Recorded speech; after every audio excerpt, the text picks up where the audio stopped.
Netcasts you love. From people you trust. This is Twit. Bandwidth for All About Android is provided by CacheFly at CacheFly.com. This episode of All About Android is brought to you by Gazelle, the fast and simple way to sell your used gadgets. Find out what your used HTC and other Android devices are worth at Gazelle.com. And by Braintree. If you're working on a mobile app and searching for the right payments API, check out the Braintree V.0 SDK. With one simple integration, you get every way to pay. To learn more and to try out the sandbox, go to BraintreePayments.com/Android. And by Lynda.com, the online learning platform with over 3,000 on-demand video courses to help you strengthen your business, technology, and creative skills. For a free 10-day trial, visit lynda.com/allaboutandroid. That's LYNDA.com/allaboutandroid.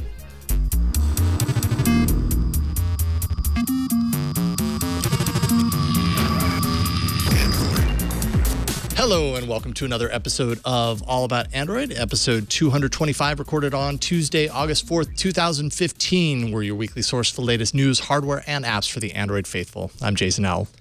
I'm Ron Richards. Hello, Ron. I don't know what I'm more hung up on, the fact that this is episode 225 or the fact that it's August. Oh, yes, both have kind of freaked me out, actually. It's strange that you mentioned that because I saw 225 and I was like, whoa, we're a quarter of a way to 300 earlier today. And then I also kind of freaked out about the whole August thing. Yeah, when I saw the date, when I went into our document, I saw it was August 4th. I went, there's no way. It's, oh my God, it's August 4th. So, you got that wrong in the intro, Jay. Oh, wait, no, you didn't. Man. But hey, yes, we are getting summer. older. That's what happens. Let's do it. We are welcoming back to the show. Always great to have Aaron Newcomb on the show, joining us via Skype today. How's it going, Aaron? Hey guys, good. Great to be here. Excellent. You do have in your hands, in your hot little hands, a tablet that may or may not explode. We will talk about that later. But I'm happy that you have it. So if it happens, we can catch it all on video. Absolutely. And get millions of views on YouTube, possibly. Speaking of YouTube, I mean, primarily because a lot of Pocket Now's videos do amazing on YouTube. So I'm sure you've seen some of them. We are thrilled to welcome to the show for the very first time, and I'm surprised about that, Michael Fisher, reviews editor for Pocket Now. How's it going, Michael? It's going very, very well. Thank you guys for having me. I'm very, very pleased to be on Twit for the first time. And well, we talked for 5 minutes about how, the studio. I'm so very excited to see it from the inside for the first time. Right. Well, we'll have to get you out here so you can see it from the inside in real life. Yeah, sounds great. Give me 6 hours. Yeah, okay, no problem. You know, when you're out here for an event or whatever, let us know. You can come up to Petaluma. It's only 50 minutes north of San Francisco. So you guys, you do a lot of video. Obviously, Pocket Now, you do a lot of coverage on the site, and you do fantastic coverage, a lot of really nice kind of in-depth stuff around devices and reviews and stuff. But you also do a lot of YouTube. You post your videos on YouTube. I'm always amazed at how, like, you guys get some insane numbers on YouTube. What has your strategy been around that? Please tell us. Yes, we would love to know. Get your notebook out real quick. No, seriously, it's weird timing-wise because I think probably right now we're probably clicking over to 1 million subscribers, which is something we've been prepping for a while, and it's just absolutely crazy. Congrats. I came aboard. Thank you very much. I came aboard after the machine was well underway. We had Jaime Rivera in Honduras doing his daily news show, which I think brought along a lot of people. People like to watch, as you guys know, at Twit. People like to get a daily fix, and I think very early someone decided, maybe Brandon Miniman, maybe our current editor-in-chief Anton, maybe Jaime Rivera himself decided, hey, future in this is a large chunk of the future of this is going to be video, and we want to get an early start on that. So I was fortunate to come aboard at exactly the right time to sort of, fold myself into the crest of that wave, and it's been going well. Yeah, no, the quality of the videos that you guys shoot, as Wade County in our chat room is saying, and I completely agree, is totally, it's top-notch. It's just really, really well-made videos. So if you guys haven't checked it out by now, definitely head on over to Pocket Now or to YouTube, do a search for Pocket Now's reviews and stuff, and you can kind of see what we're talking about because it's pretty impressive stuff. But it's awesome having you on the show. Thank you so much for joining us today. Yeah. Great to be here again. We have a lot to talk about. We actually have very little app news, if at all, to talk about. Ebbs and flows. Yeah, it does change. So this week's a little bit more hardware focused, which actually makes a whole lot of sense considering our guests, both Aaron and Michael, are pretty hardware focused people. So this is great. We're going to be talking. There's other news. New beta test options for developers. The new Moto G, which Michael just kind of wrapped up his review of the new Moto G. Samsung's upcoming Note 5 launch. We've got the fate of the YotaFone, the YotaFone. Did we decide? YotaFone, yeah. YotaFone in the U.S., which is too unfortunate. The fate of your lap if your Nvidia Shield tablet lights on fire while you're using it, and more. But why don't we get right to it and talk about some news?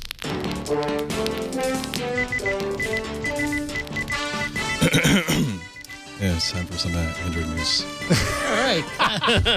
You didn't hear this, Ron. No, I didn't. It was the quietest Android news plug ever. Yep. So well, you didn't hear it because you don't have it in I don't have an headphones. ear thing. Yeah. It was almost like you didn't intend for it, Anthony. It was pretty on the down low. I'm a low talker. Yeah, no, you are. I wondered actually, and I meant to tell you before the show, like, don't feel pressured. You don't have to do an Android news thing if you don't want to. It's totally cool. All right. But I appreciate that you brought your own flavor, so there we go. Excellent. I'll check that out later on. All right, cool. But it's the most wonderful time of the year, or at least the most wonderful one of 4 times of the year, when we get some distribution numbers, some official distribution numbers from Google. Over on the Android developer portal, Google posted the latest numbers for the operating system. Froyo remains strong at 0.3%. Froyo, just die, Froyo. Hanging in there. Why can't you just die, Froyo? Gingerbread drops an entire percentage point from 5.6 to 4.6%.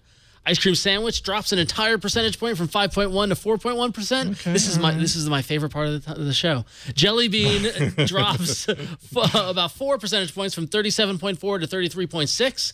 Kit Kat inches a little forward from 39.2 to 39.3. And Lollipop comes in at a startling increase from 12.4% to 18.1%. Staggering. As the Lollipop rollout continues. And I really think it's stealing some thunder from Kit Kat. No, Kit Kat barely. Thankfully. Kit Kat basically stayed the same. Yeah, who would upgrade to Kit Kat at this point? Exactly. Yeah. Although I'm sure somebody would. But no, I don't think it's an up. There's still people buying Kit Kat. So there's a lot of like really cheap tablets and phones out there that you can buy that still have Kit Kat on them. Yep. For various reasons, and we've talked about these in the past. But a lot of the cheap phone manufacturers are still putting Kit Kat on instead of putting Lollipop on. So it doesn't surprise me to see Kit Kat's numbers kind of at least holding in there, maybe inching up a little bit, just because if you're going to go for that sub $100 phone or sub $200 tablet, more than likely, especially if you get it from overseas, it's going to come with 4.2 or something like that on it.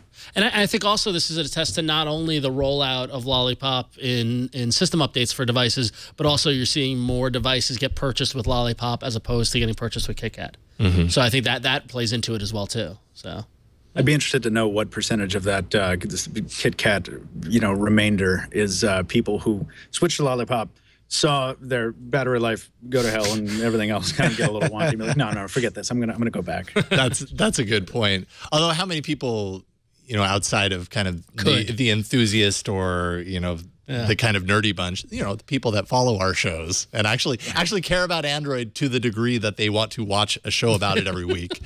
Outside of those people, it's still a mystery to me, but I love you all. So please, thank you for watching. We're all empowered by that audience, so thank you. You gotta wonder how many people would know to do that. Yeah, not a whole lot of people probably even know how to revert like that, because it's I mean, how easy is it to revert? You really have to kind of go. Yeah, you got to go the distance. Yeah, no question about it. But I've wanted it. We do a lot of re-reviews of older devices, and I'll pick up a device that I reviewed 8 months ago to do a long-term review, and I'll be like, man, this was a lot better before Lollipop. Okay, so but this is an interesting point. So how do you feel about Lollipop 1 year? Well, are we about 1 year later? A little less than that, but yeah, in the fall it'll be 1 year, right? Yeah. How do you feel about it, Michael? I've always found it to be personally the most beautiful version of Android I'd ever seen. I think the UI changes they were really welcome as far as I was concerned. I think it's a gorgeous looking OS, but it really took 5.1 to make me for it to get over its sort of teething problems with the memory management and a lot of the battery life stuff. So I think now I feel better on it, but I can't shake the. I forgot when it was a couple months ago. The first time I saw in the comments someone referred to it as Android Vista. And I was like, oh, yeah, no, that's perfect. That's exactly how I feel. I've never considered that. That's a little melodramatic. Isn't it so funny that Vista is like this huge like insult? It's better than me or ME or whatever. Yeah, so let's That's true. That would be really bad. Yeah, but I don't think it's Vista level personally. Oh yeah, you know, I mean I've heard plenty of the complaints around Lollipop, and I'm sure I've experienced them, but never to the degree to where I'm like, man, I got to have my Kit Kat back. Yeah. This just doesn't fly. But maybe that's just because we do what we do, you know, and we have to have to. But even beyond my need to keep up, I still love it way more than the previous versions. I don't know. Yeah. Yeah. I think it's just the thing that happens every time you go from an X.4 or an X. whatever to an X.0. It's like, this is going to be. You know, this is going to be a rough transition probably, and you know it was. Have you played around at all with the M preview? Yeah, I've got M running on an Nexus 9, which I use, and I sort of forget that it's because it's so similar to L. So I'll be in the middle. Last night I was in the middle of like a browsing session. I'm reading about ingress or something nerdy, and then it crashes. And I'm like, God, man, I've always known this Nexus 9 is. And I'm like, oh wait, no, it's running M. I need to chill out. Right, exactly. Yeah. No, I run it as on my daily driver on my Nexus 6 and have since the day they pushed it out. And at I.O. I scrambled. And your frustration level from 1 to 10? Man, I mean, I hate to say 0, but 1 or 2 maybe. I mean, no, wow, I'm perfectly satisfied with it. I never have it freak out on me. I would say 1 or 2 as well. I run it on my Nexus 6. I run it on my Shield, which we'll talk about in a little bit.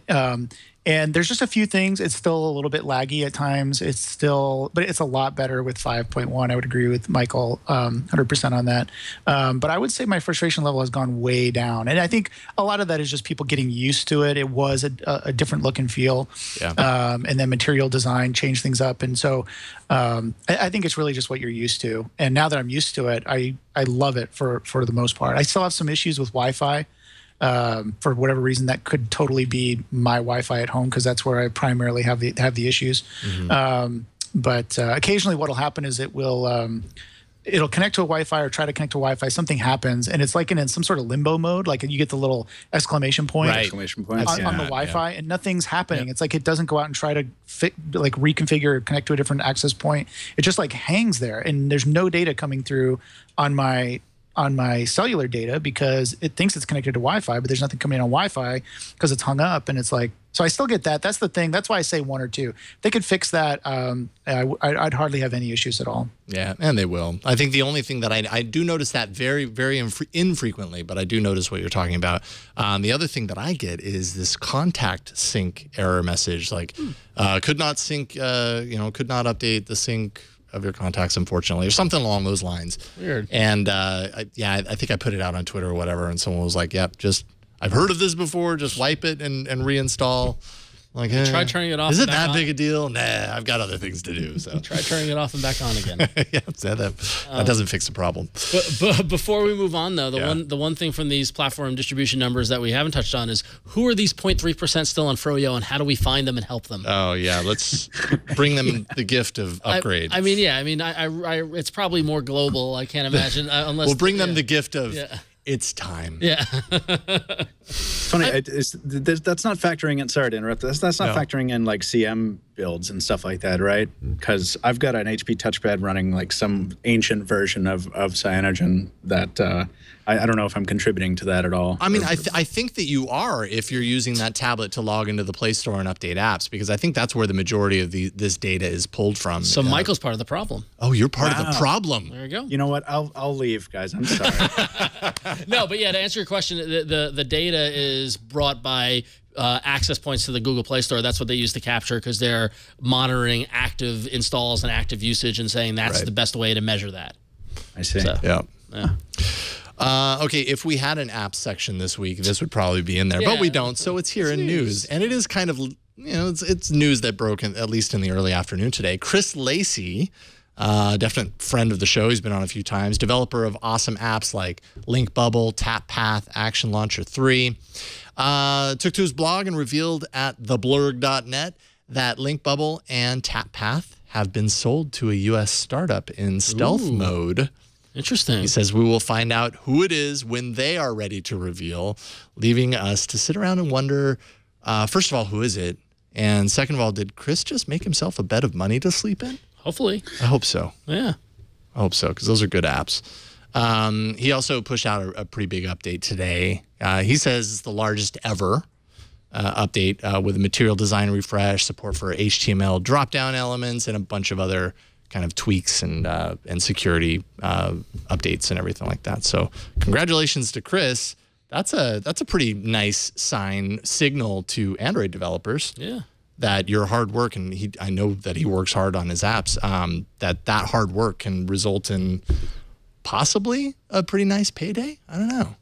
What do you guys think? Who's snapping up Link Bubble and Tap Path? Well, they're in stealth. Who is it? Yeah. Okay, well, so we don't even know. I mean, it's not. I mean, we've seen Google buy, good apps, or and a lot of times that's true. They buy them for a combination of either they like the functionality and want to roll it into what they're doing on Android, and so they shut down the app and do that, or the everyone's favorite AccuHire, where they're acquire the app, get the developer, shut down the app, and have the developers work on their stuff.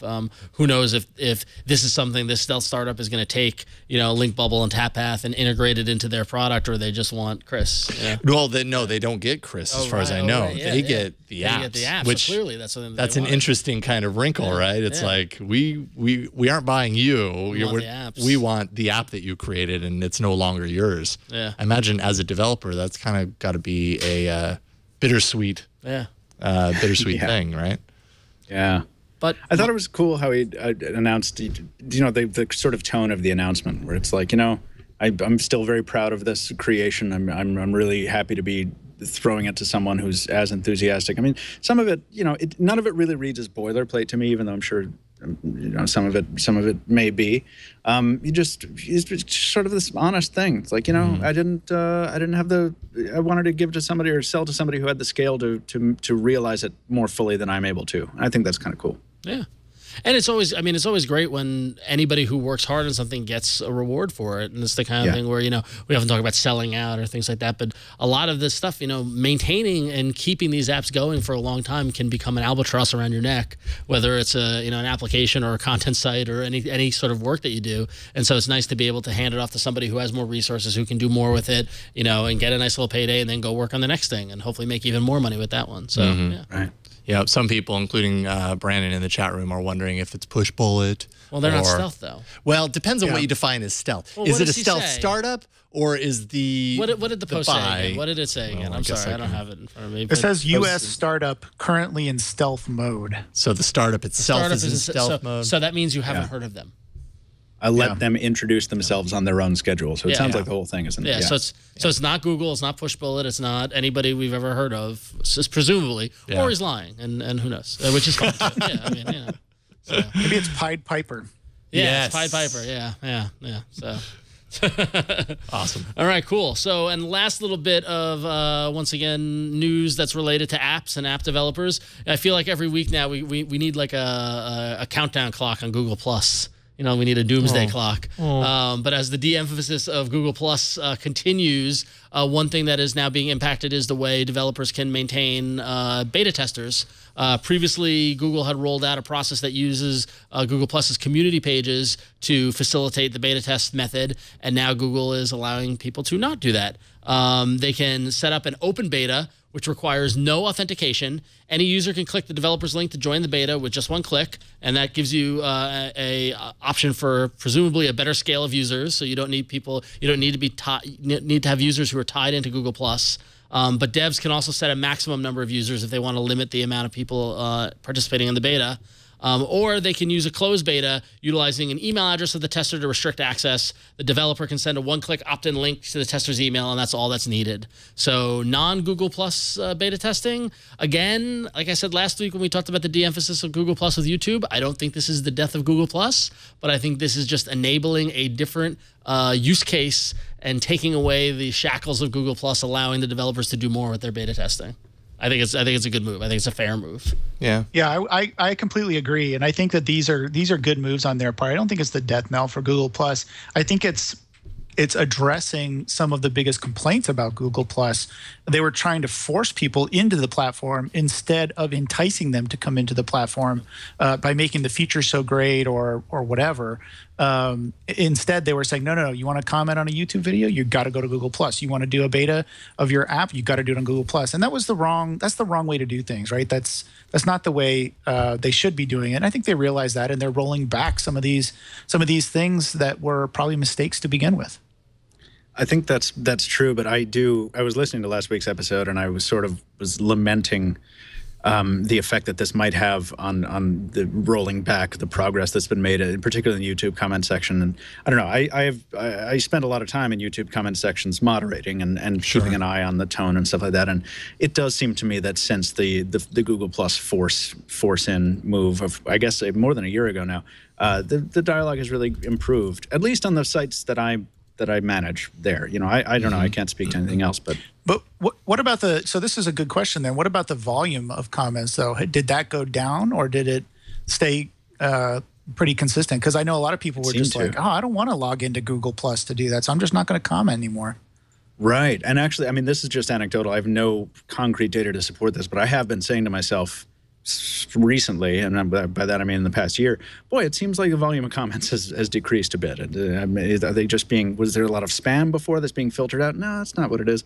Yeah, that may very well be. Maybe we'll see that. But I do have to wonder if and now we're going back to the YouTube conversation. I guess that's way more interesting than beta testing. But the YouTube, that's right. We go where we go. Yeah, exactly. But the one thought about the YouTube comments on that side is that there's something to be said for applying forced identity to comments. And I mean, we've all dealt with and we've all seen the T word. I don't know if I can say the T word here, but the people who like to derail a conversation with a nasty comment or all this sort of stuff, and then anonymity that comes with logging into a site and just giving a username and having no identity behind it. And I really felt like as if the Google Plus requirement on YouTube addressed that to a certain degree because it was so pro-identity. Google Plus didn't allow for pseudonyms, at least for a while, until they rolled back on that. You know, and it was tied to your Google account, so you just couldn't set up a trolley account just to attack somebody on YouTube. And now I'm wondering when they take away that Google Plus, if we're going to see a reemergence of that, because already even during the Google Plus tenure of YouTube comments, YouTube was all my friends who publish stuff on YouTube. The common mantra was don't read the comments because it's such a cesspool. Pretty much. Is it going to become even worse? You know, so that's something that I just thought of now. As opposed to last week when it was relevant. Bleak points out in the chat room we kind of do this ourselves, right? Because we have our poll through Google Plus. We do. It's kind of the same thing, right? But I feel like there's a contextual. There is, but I will say, I feel like our audience is okay. If we were doing all about iOS, then I would have. No, you are absolutely right. Yeah. I will say that the number of the votes in the polls has definitely dropped. Yeah. Just in total over the months. Yeah, it's kind but I think that's a different issue. I don't know. Because when we it might be, it might not be. It might just be people not using Google Plus nearly as much as they were. No, I bet you if we change the poll to just SurveyMonkey or something like that, I bet you we'll see a huge spark because it's new and shiny.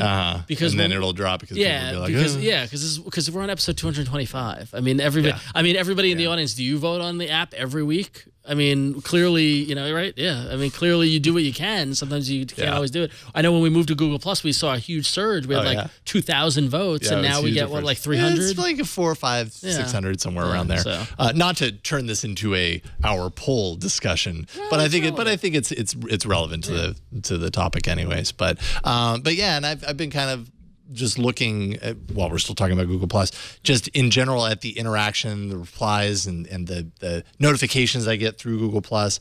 I've definitely seen a change over the last however many months. Yeah. From quality communication to a lot of just kind of random throwaway spammy things, and it's becoming more and more that I have to filter to find the stuff that I want.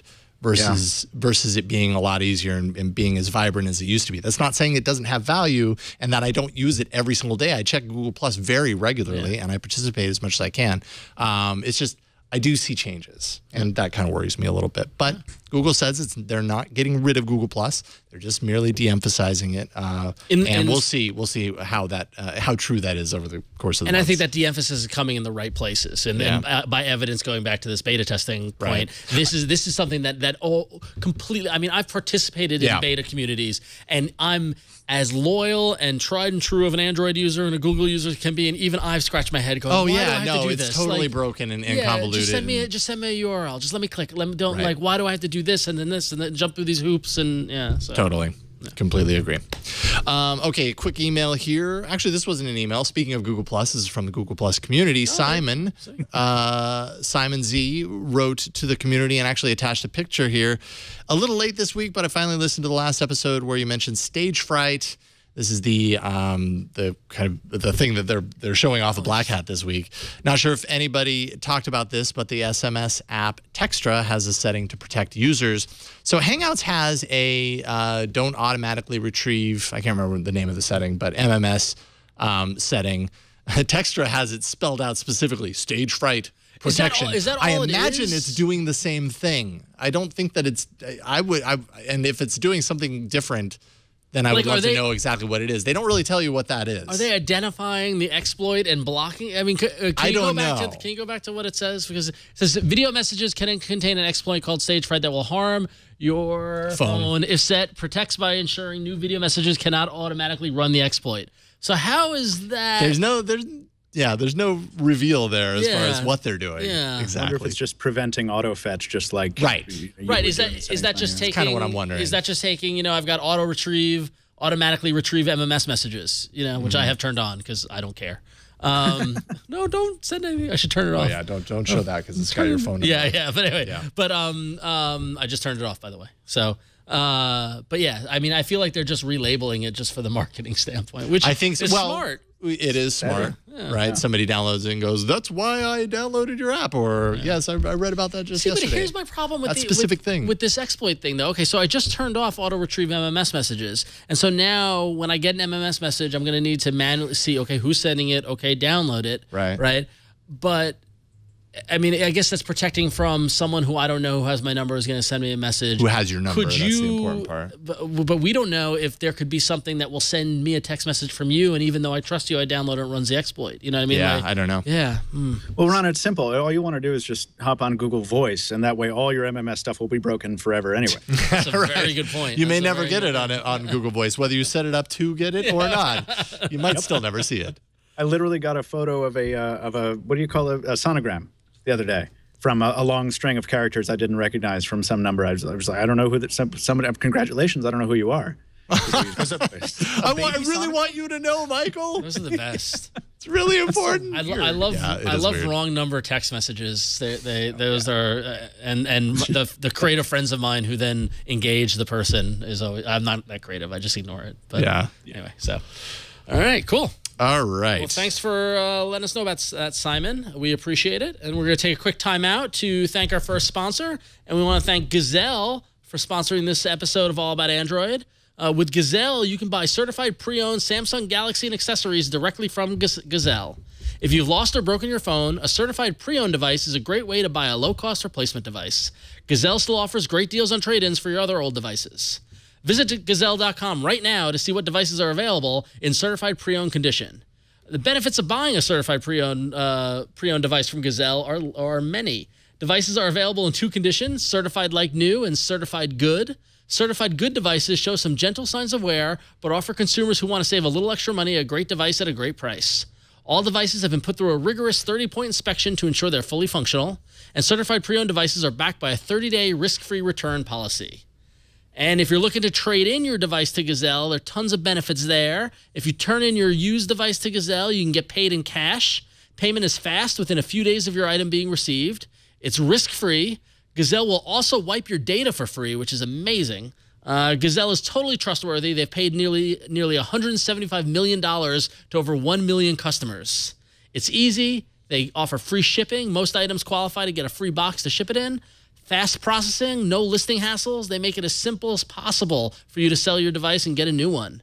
So find out what your Android device is worth. Take a minute and go to Gazelle.com to find out. And we thank them for their support of All About Android. Gazelle is awesome whether you're buying or you're selling. Check them out, gazelle.com. Indeed. All right, and speaking of all the hardware you can find at Gazelle, let's take a look at other hardware that you can find anywhere. Eventually on Gazelle. Yeah, right, probably. At some point. That's definitely this first one. Down the road. Yeah. Just be patient. All right, so don't worry, they'll get there. Motorola unveiled, obviously, and we talked about it a little bit last week, a few new devices, their new crop of flagships, as well as their most popular device, as they repeatedly tell you, the Moto G.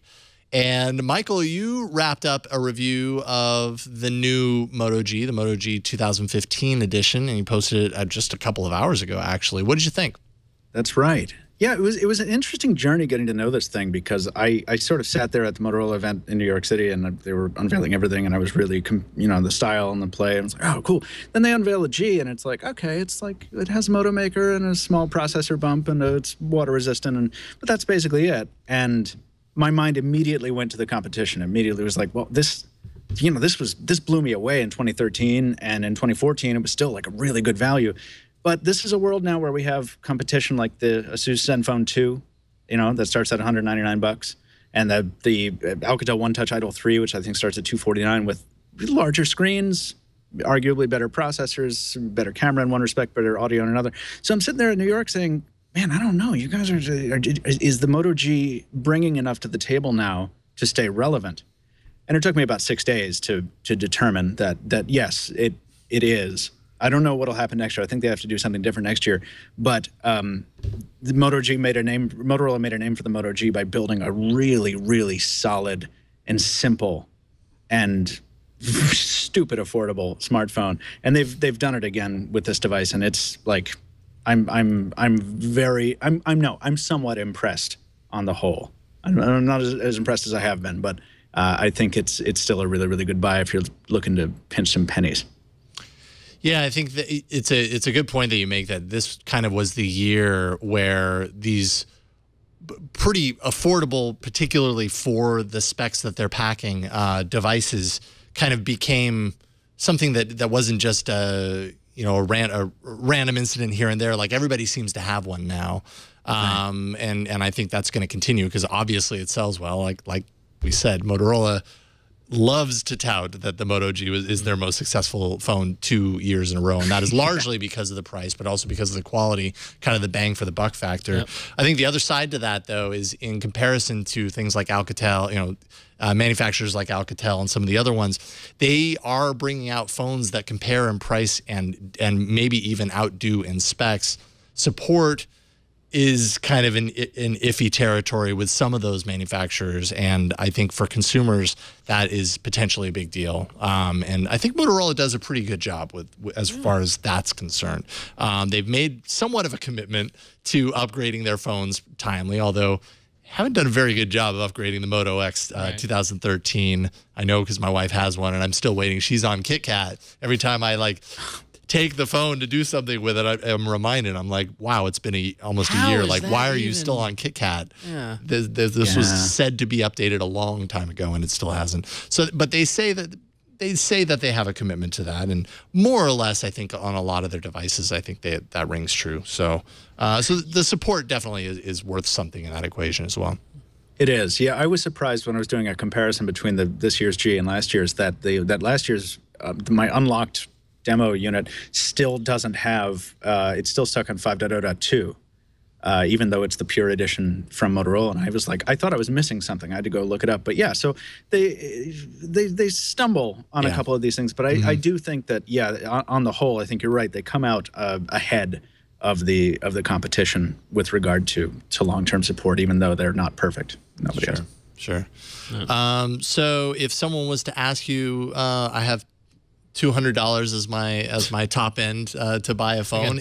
Burning a hole in my pocket. What do I get? And I need a phone. Is this as much of an instant kind of get the Moto G response for you, or is it different? It still is, but there's a sticking point with the $200 price point, because we didn't review the $179 version. Motorola seeded the 2 gig of RAM and 16 gig of storage, actually 11 point whatever gig of storage, the higher end model. So that's what we reviewed.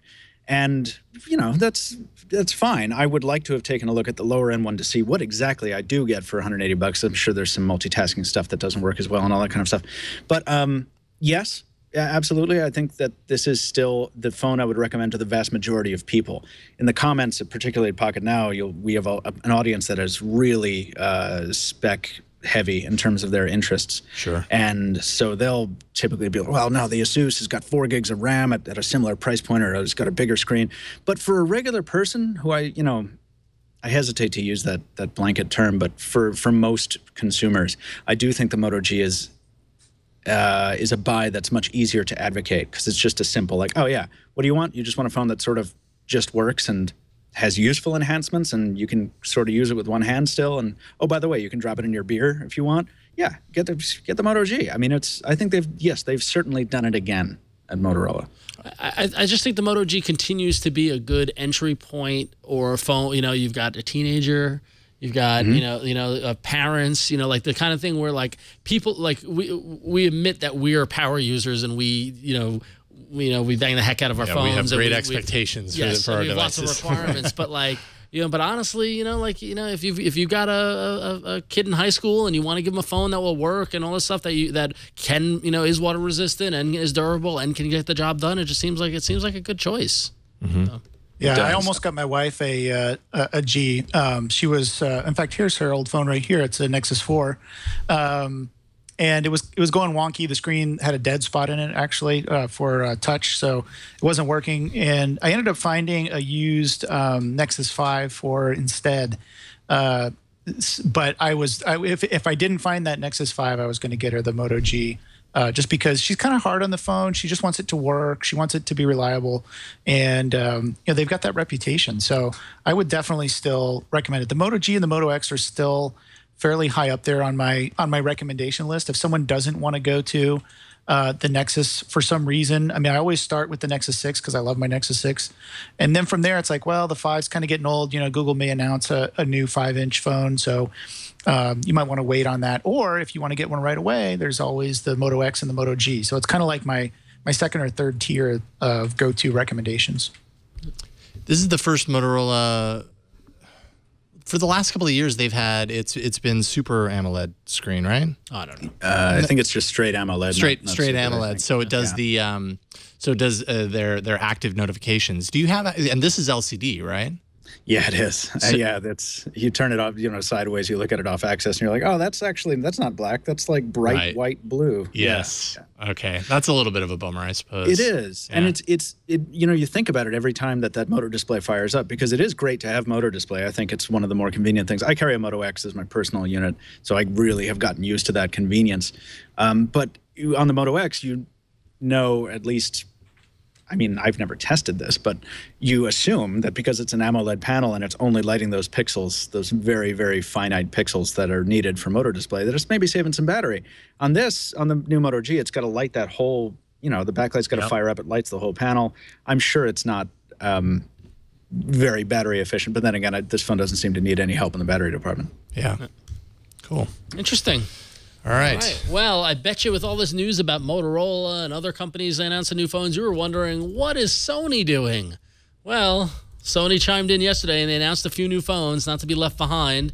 We get the latest Xperia M5, which is a 5-inch 1080p, 2 gigahertz octa-core MediaTek Helio X10 processor. It's waterproof, 21.5 megapixel rear-facing camera, 13 megapixel front-facing camera, 2600 milliamp battery, which they say gives 2 days on a single charge.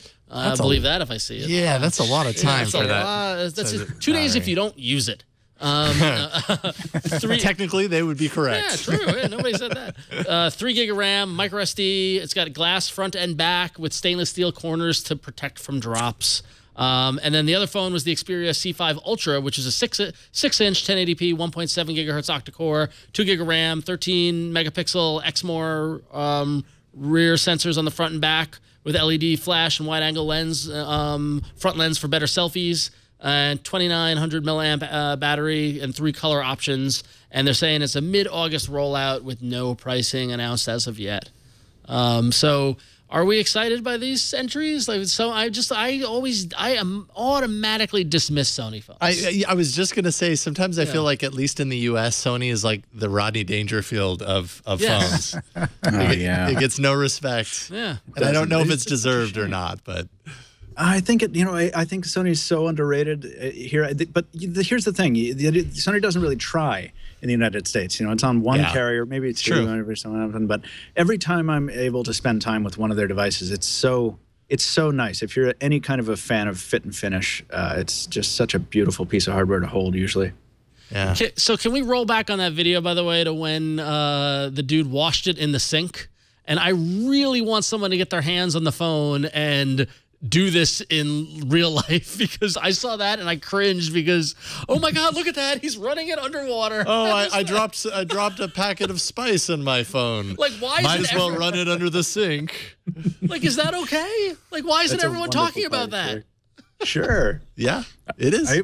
In this very booth, I broke a Sony Xperia Z1S by dropping it into a thing of water, and one of the flaps came loose with the impact, and then it flooded, and then that's a bad one right there. Yeah, I sure did. If you had it all sealed up. The toilet. Yeah, you can drop it in the toilet. Just drop it in gently. Right. Just make sure it doesn't hit any of the sides of the toilet. It just floats in the center of it. Yeah, exactly. But yeah, I mean, Sony phones regularly are pretty waterproof as far as that's concerned. But then again, like, is this a removable back or anything? It doesn't look like it. They're usually pretty integrated, I think. Yeah. So, and that's part of how they do it. Hopefully, it doesn't have the little flappy things. I hate those flappy things. Yeah. Can I ask what you guys think about these high resolution selfie cameras that are? I mean, I don't necessarily want to be putting 13 megapixels of my face out there. I feel like 5 is enough, and I want a little blur. I think people who take a lot of selfies want it to look as good as it possibly can. And hey, and testify. I drove up here from the city, testify. and literally on the Golden Gate Bridge, I drove by a span in a row of 6 people with the dumb sticks taking pictures of themselves. Admittedly, it's at a tourist spot, but it was like, I almost crashed because it was 6 selfie sticks in a row, and I was like, oh man, vomit. But selfies seem to be growing in popularity. I mean, really are. More and more. I see people taking selfies all the time, and it's almost like, I want to go up and say, oh, I'll take a picture for you or something, but they seem to be enjoying it. They're like enjoying taking the selfie with their hand stretched out as far as they can get. So it's practice. Actually, if you did it for them, they wouldn't get any practice. So they need to keep sharp. It wouldn't look as good on Facebook and all that, Yeah. But yeah, I think that this is actually a good move on phone manufacturers' parts in general, just because selfies are becoming more popular. You do want a nicer camera on the front of your phone. Before, people really wouldn't use them. They were like 3 megapixels. Maybe you use it to do Hangouts or something, but you barely ever use it. Now people are using them more and more. I think this is a great move for people to do this, and I'm really kind of curious to see. I'll have to go to the website and take a closer look at the larger megapixel camera on the back. The 22, was it 22 or 21 megapixel? Yeah, it was like 21.5 or something. I mean that's good too, because again, I hardly ever pick up my camera anymore to take a picture. It's never with me. My phone is always with me, and that's where 99% of my photos actually come from, are my phone. So that's becoming more and more important as well. Yeah, and as much as we were old men scoffing and telling people to get out of my backyard, I mean, if I was working at a phone manufacturer, I would be marketing the hell out of the selfie stuff, because that's what that's what the majority, that's what the kids are doing. That's what I mean. Like it's that point in time. I mean, who cares what it's doing to our narcissistic society? But yeah. Yeah, I mean, you mentioned kids. I think that feature alone could sell it to teenagers. Yeah. Mm-hmm. You could use my test to see if someone's a narcissist. Go to their Instagram feed, and if 75% of their photos are them and selfies, then they're a narcissist. So, oh, okay. Labeled like official? Yeah, exactly. It's scientific. Official. It's in the DSM-5. It says. Oh, okay. All right. I think it's getting harder for manufacturers to differentiate. Exactly. Yes. Yeah. Because we had HTC was the first with the wide angle lens to get more of your people in the shot, and then Huawei came along and said, well, yeah, that's going to be a groovy, and they did the same thing. The groovy. Groovy. What? But and then the HTC with the front firing flash, and you Sony and the same. So I think, and Motorola now with the new X. So I maybe that answers my own question. Maybe that's why they're throwing such a huge sensor on the front side of this thing. It's like with every device. Sorry, I had it. Go ahead. Yeah, with every device, they have to differentiate in some way. And the front-facing camera has always sucked. Right. It's always been the like throwaway camera until suddenly a bunch of people started using it a lot more, you know, and then, okay, well, I guess that's the obvious place for us Makes to upgrade sense. then. Wherever you can At sell. the expense of other things. Yeah. Because you're going to take a lot of front-facing camera pictures.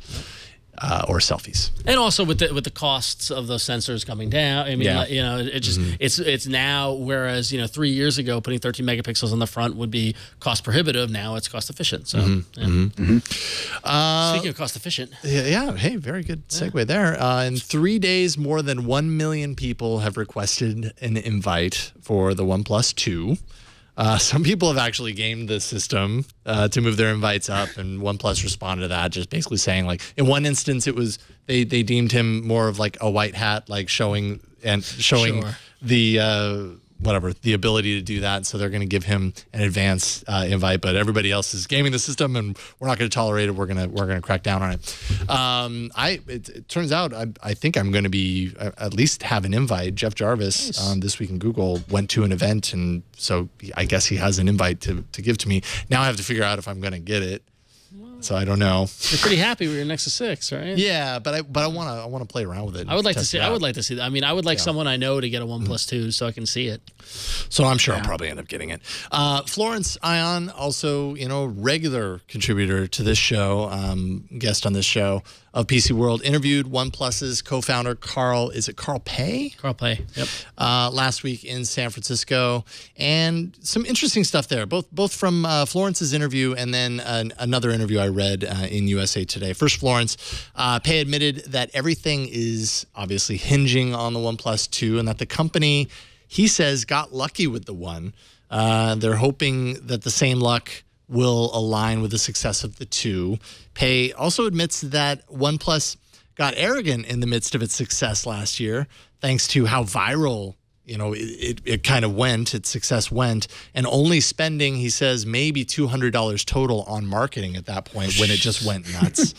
As a result, they ordered tons of inventory and then ultimately had too much. So that kind of explains a lot of, as far as like the invites, suddenly releasing more and more, and then finally the invite, being lifted. They also had to sell a bunch of parts at a discount and at a loss of money, but they don't really care about that as much. They want to create good quality phones, and the money will follow eventually. It's kind of total startup mode as far as that's concerned.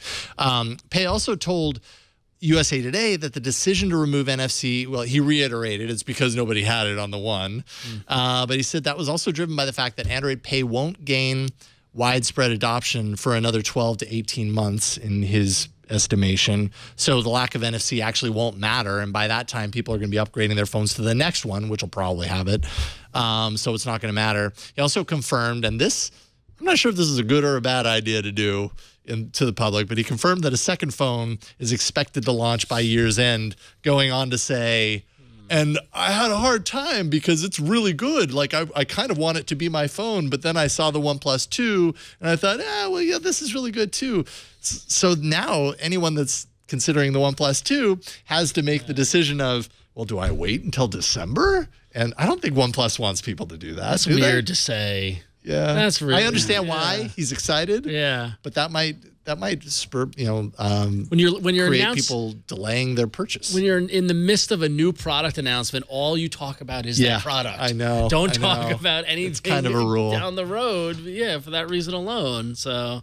But it's funny because OnePlus is not the only company doing this, right? We have HTC promising another device in the fall to presumably to recoup the sort of not terribly awesome success of their One M9. Yeah, and then you have LG doing the same thing with the follow-on to the G4. They're both promising these super premium flagships for the fall.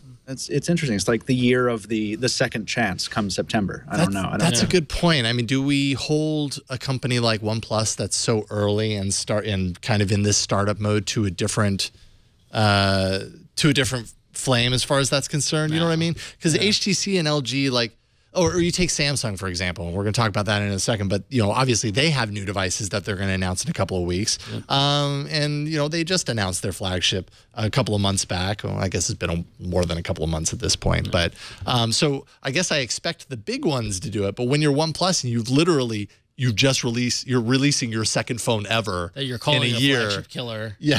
So then what is your next phone? I feel like that there's potential damage there, but I don't know. Maybe we hold them to a higher level and we shouldn't. I don't think you can. I mean, the way I approach them is that a manufacturer is a manufacturer. And they're all treated on equal footing. Yeah.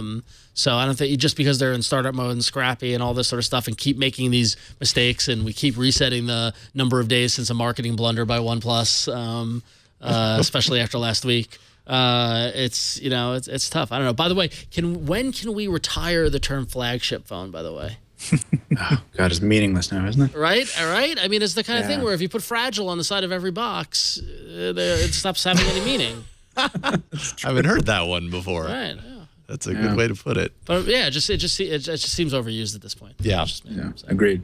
Yeah. Luckily, I don't work with anyone at OnePlus, so I can't get banned. So I don't know anyone there. So doesn't matter. I'm safe. All right, cool. Well, moving on. Let's speaking of the OnePlus, let's get an email from Tyler who wrote in and says, with all the talk surrounding the OnePlus 2 and its strengths and weaknesses, I keep seeing a glaring omission.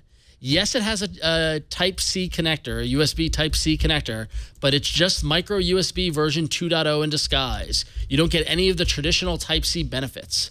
Hope this informs some people more clearly prior to purchase. And so now this is something that we were talking before the show and blew my mind a little. And Jason, we were talking about it. The idea that the OnePlus 2 has a USB-C connector that we've heard lots of talk about, that everyone's moving in this direction of USB-C.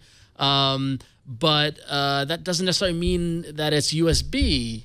Like they're not the same thing. Yeah, there's a difference between the connector, which the Type-C is a connector that's basically reversible, but that's separate from the protocol, which is what Tyler is talking about is the advantage of having USB 3.1 in there. It's what Apple has in their MacBook.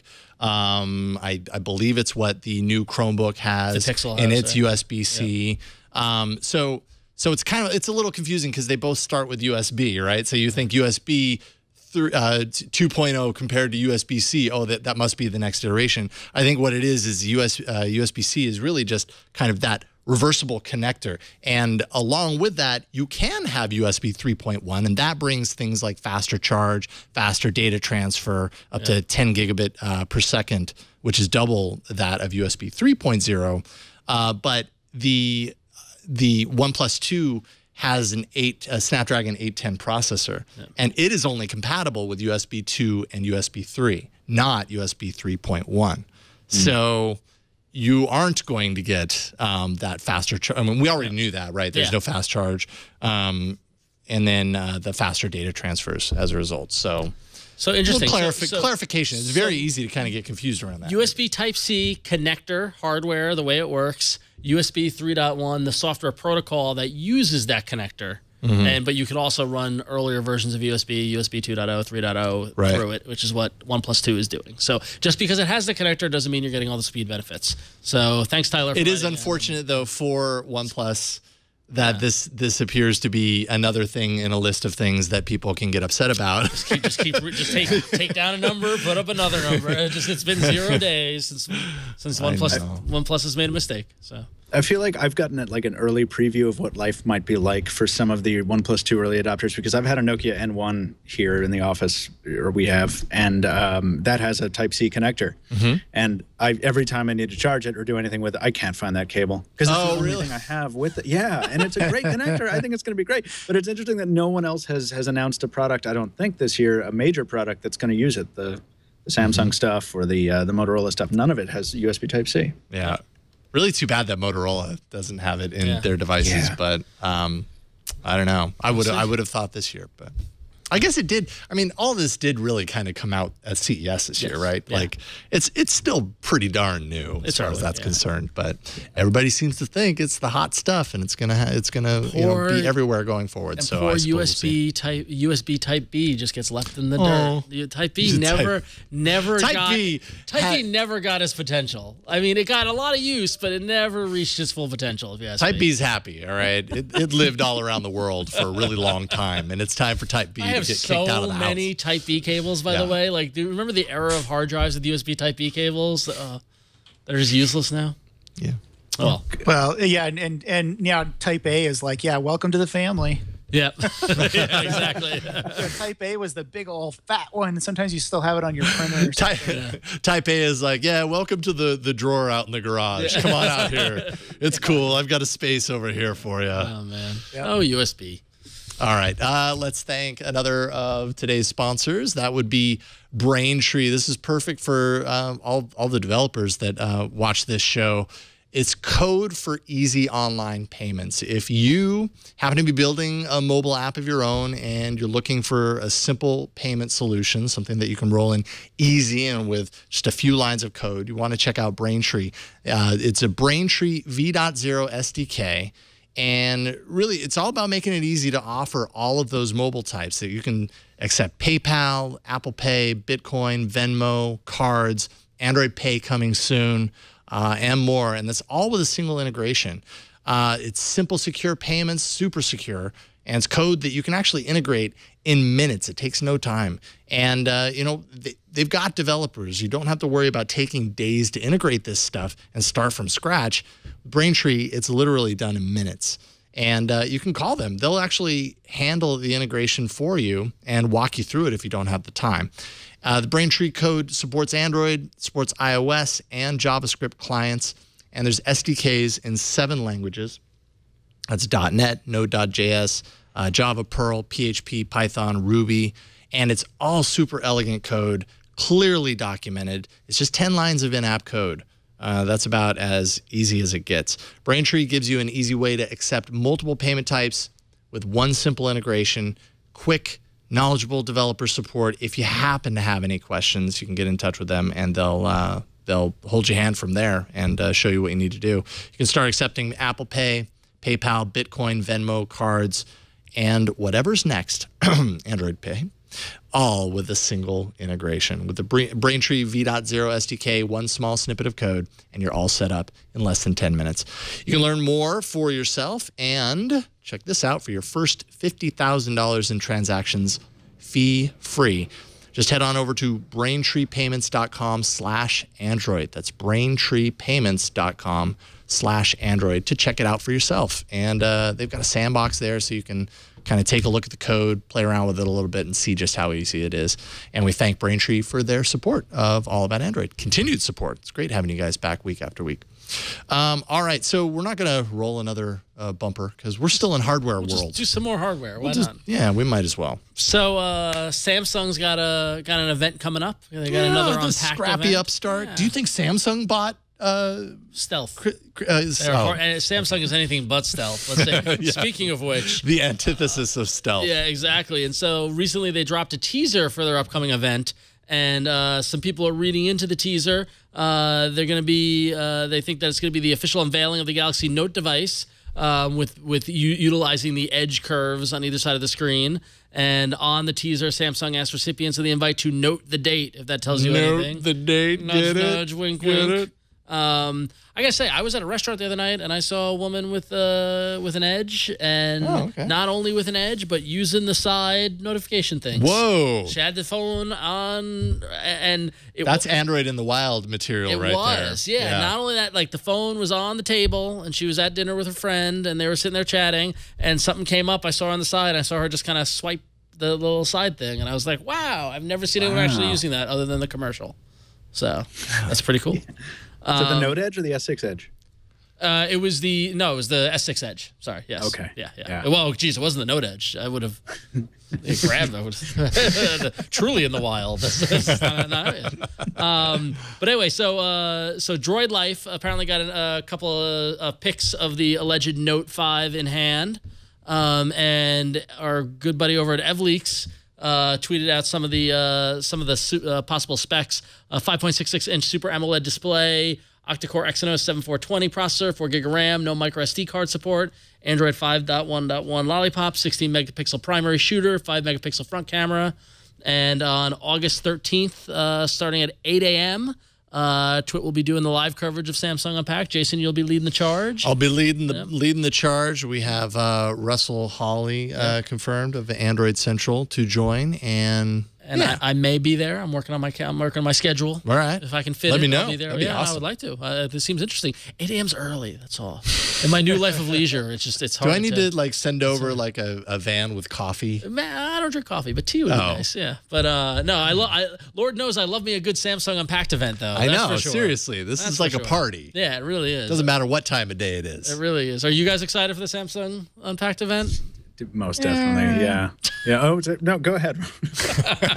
I'm curious about the that I just heard. I don't know. I mean, I've never been a huge Note fan, and especially if I really am not a fan of the Edge.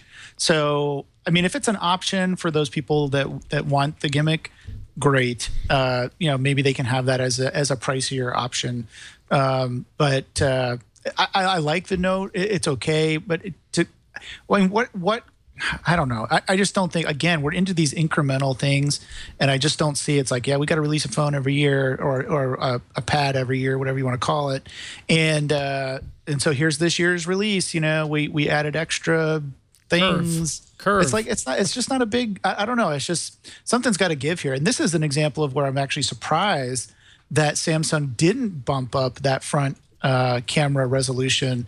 I mean, this would have been the year to do it. This would have been the device to do it in, is to bump up that front-facing camera resolution. And so I'm surprised they didn't at least do that. Yeah. I don't know. That's a good point. I think the Note line is we don't know anything for sure on any of this stuff, but I think it is another example of a family of devices suffering from decreased differentiation over time. It's, by all accounts, it's being launched alongside a device that is identical to the Note 5, except it lacks the stylus, which I think for a couple generations has been the least least talked about upgrade to the Note experience, because before it was just a huge phone. And it was one of the only huge phones, so you had a huge display and a huge battery to talk about. And these are the concrete differentiators that are going to make this a better value for you. Now every phone is massive. Now every phone has a massive battery. I think they're going to have to really try hard to make that S Pen something that people care about. Otherwise, they're just going to sell a lot of S6 Edge Pluses, which is a really cumbersome name. Well, time will tell. We'll find out next week. In the Android world, we are very used to cumbersome names. Yes, at this point. Right. It's strange when it's not cumbersome, actually. Noteworthy, especially. They'll make it easy. Yeah, they really don't. After a successful Indiegogo campaign that raised almost $300,000 and Miriam Jouar's praises, because she showed it off on the show a few months back, Yota Devices is canceling the release of the YotaFone 2. This is in the North America anyways. This is the phone that has the normal display on front, and then the back is an e-ink display kind of integrated into the back panel, so you can. So cool. Yeah, it's nifty. I mean, gimmicky, but cool. But seeing it seeing when she had, seeing the previous YotaFone and seeing the e-ink actually work and seeing how they were improving it with the 2, I was curious. So I'm disappointed in this. They're offering refunds to backers or an international version that happens to lack LTE support in the device. So if you still want the device and you're cool with not having LTE, you can have HSBA Plus and whatever, but you're not going to get LTE. Yota blames logistics that they say would have caused the devices to arrive much later than expected, and basically put it up against the next crop of devices. So anyone that backed it would end up with a device next year when there were better, less, more affordable Yota phones, I suppose, on tap. So kind of a bummer if you were looking forward to the YotaFone 2 in the U.S. And you could tell just from their announcement, which we just saw up on the screen on the Indiegogo backer. You could tell that they're not happy. This isn't something that, they said with a heavy heart and they last ditch effort and like all these things, like they tried. So give them a little respect in that regard, but it's a bummer. So, all right. So for our next story, Aaron, just in case, I've got you covered. All right. Man, I'm happy you have that. This is going to save us. Lord knows anything happens, let me know, and I'm on it. You're over there. We can just do that. There you go. I'll get out of the way because I'm actually scared now. I didn't think about this part of the logistics. Aaron, be careful because all 88,000 Nvidia Shield tablets are being recalled due to a fire hazard caused by the battery that can overheat in use. Freak out, freak out. Nvidia has a site to facilitate the return and replacement of the tablet. One feature of the Nvidia Shield tablet was that its thermal dissipation, which was to allow for the device to be pushed harder than any other device and handle the heat, which I guess didn't quite work out the way they thought. So, Aaron, is your NVIDIA in fact now on fire? It is not. Here it is. It's not even warm actually. You're not playing it hard enough. Yeah, you got to play harder. It does get a little warm when. So actually, I haven't been using it lately. I haven't used it like in a month, and I booted it up the other day, and it went through and downloaded all the updates. There was like 30 or 40 updates it had to do, and it did get a little warm during the update process, but not terribly warm. Like not warmer than any other device that I've used in the past. So, this is a little bit curious to me. Also, I'm not sure if the information that the Verge site had is 100% accurate, or maybe it's changed since because I actually did get notified both in email. NVIDIA sent me an email saying, hey, look, we're doing this voluntary recall. You seem to have purchased one of these devices. Please go out and blah, blah, blah. They sent me a link. And at first I thought it was phishing because I'm like, well, I haven't had any problems. And then so I did a quick Google search, and sure enough, it was true.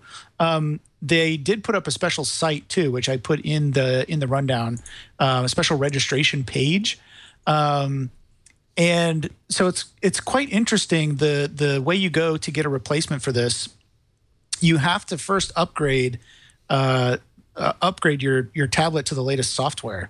So this just came out on July 1st, and I'm not sure. I think this is 5.1.1. So I went ahead and did this, but you have to do that first. And the recall procedure is actually embedded into the OS. So you have to go through and you have to click on, you go to About Tablet and click on Status. And I can show you on mine what that looks like maybe. I'm not sure if it'll actually be able to see it. Let's see. Maybe not. You see that? Sort of. Maybe sort of. no. See the bottom. There's too much glare coming off the. Well, we can see the interface, but I'm not sure what we're looking. You can kind of see it there. So you go to About Tablet, it pulls up another screen. Oh, okay. You go to Status. I don't know if you can see that. It'll come in if you sort of pull it over. There we go. There it is. And you can sort of see it. There's Status, and then you click on Battery. I don't know if I can do this with this. Y01. Yep. Oh, look at that. Oh, wow. Yeah. So that's kind of new. I haven't really seen this before in an Android device. But it tells you your serial number, and it tells you can get started. I have already gone through the RMA process, so you can see my RMA number there. Please don't use that to set that in your tablet. But you go through the claim number, you hit enter, it takes you back to the site, you have to put in another number, it takes you back to the tablet, and you have to put in another number, and then finally you get your RMA number and you get an email saying, we're going to ship out your new device. The other interesting thing about this is that when you get your new device, in the email they sent me verifying my RMA number, there's a notice in there saying when you activate your new tablet that we're going to send you, be aware your previous tablet is going to deactivate itself permanently. I don't know how they're doing that either. I mean, it's really interesting. Now I've got a rooted device, so I'm gonna see. I've already got everything backed up and ready to go just in case. But it'll be interesting to see when the new tablet comes in whether it actually is able to disable the tablet. I might play around with it a little bit and see if I can, load the firmware back onto the tablet again and see if it still works just for kicks. That's interesting, though. Anyway, it's just really remote bricking of the tablet. I mean, that's So, and I guess this was added. This feature, at least, I think, was added in 5.0, right? I mean, this is one of the new features in Lollipop that they put in, and we were all kind of speculating about how it would be used. Maybe the whole thing about it was to be used more for this type of thing, where they just want to make sure that you don't have two tablets, more than it is about being able to do this for. Because they saw you were pirating software or something like that. Right. Interesting. And also, fair to point out that not every single Shield tablet that's out in the wild is being recalled. So you have to kind of go through this process to see if yours is. There are some that are and some that aren't. Yeah, it's glad to see that's not everyone. Category. That was a little, I mean, that was... that was misleading on Verge's part, I think, because at least in the official recall notices, it says, under your battery category, you'll see either a Y01 or a B01, and it's the Y01, which I think was put out at least for the first 12 months of the life of this product is the culprit, or is the thing you want to watch out for. Yeah. Such an interesting thing, because if you look at these products and you know everyone thinks that it's like, oh, this is a Moto X, so every single one of these is the same exactly. But no, I mean it's just a compilation of different components, and those change all the time between manufacturing runs. I mean it's crazy. You have devices going out with Gorilla Glass 3 versus 4, but they're still. Oh, so it's the same phone, right? No, not really. It's really amazing how this stuff is put together. Variants inside variants. Subtle differences, yep. Little changes. Yeah. Cool. So if you have an Nvidia Shield, check out that. Look into it. And Aaron, file that quick before. Just in case. Yeah. we want you to live and come back to see another All About Android episode. Look at the prop humor coming on in All About Android this week. I know. Yeah.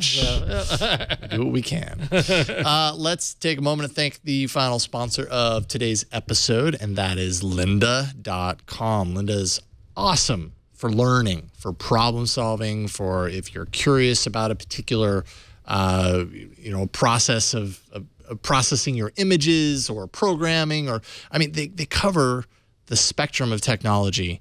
And the knowledge that you'll find there from the people that are teaching these courses is just top notch. It's for people that want to make things happen. If you want to develop an Android app, learn HTML, make yourself more marketable so you can find a new job or even ask for a raise, lynda.com has everything you need to feed your curious mind. If you're interested in photography, lynda.com has a new weekly series. It's called The DIY Photographer. And you can learn how to make a macro lens, a light diffuser, a camera stabilizer, and all of that stuff for just a couple of bucks. They show you how inside the video. There are also new courses on up and running with Google Photos, Dropbox for photographers, Photoshop CC Essential Training. I know I've checked out plenty of videos when I was editing on Adobe Premiere to kind of learn that in my transition from Final Cut, and that really helped. It was kind of a nice go-to guide to have up for when I encountered a question. And they do things inside the videos that make it easy to use it as a reference, like I was doing when I was video editing, such as kind of transcripts. They have the transcripts for the video printed that follow along with the video while you're watching it. So if you're looking for a particular thing, as I was, you can just find the chapter that relates to it, read the transcript, jump right to the point, and it'll pick up playing right where you tap. And it's integrated really well and super useful in that regard, especially. There's thousands of video courses. It's all on demand. You can learn on your own schedule. And, courses are structured so you can watch them start to finish or in bite-sized pieces, kind of like what I was just talking about. And, you can take notes as you go, refer to those later. You can download tutorials that they have and watch them on the go. That includes access on your Android or your iOS device. And you can also do playlists. You can create and save playlists of courses that you want to watch so you can customize your learning path, and you can share that with friends, team members, stuff like that. So your lynda.com membership gives you unlimited access to training on hundreds of topics, all for one flat rate.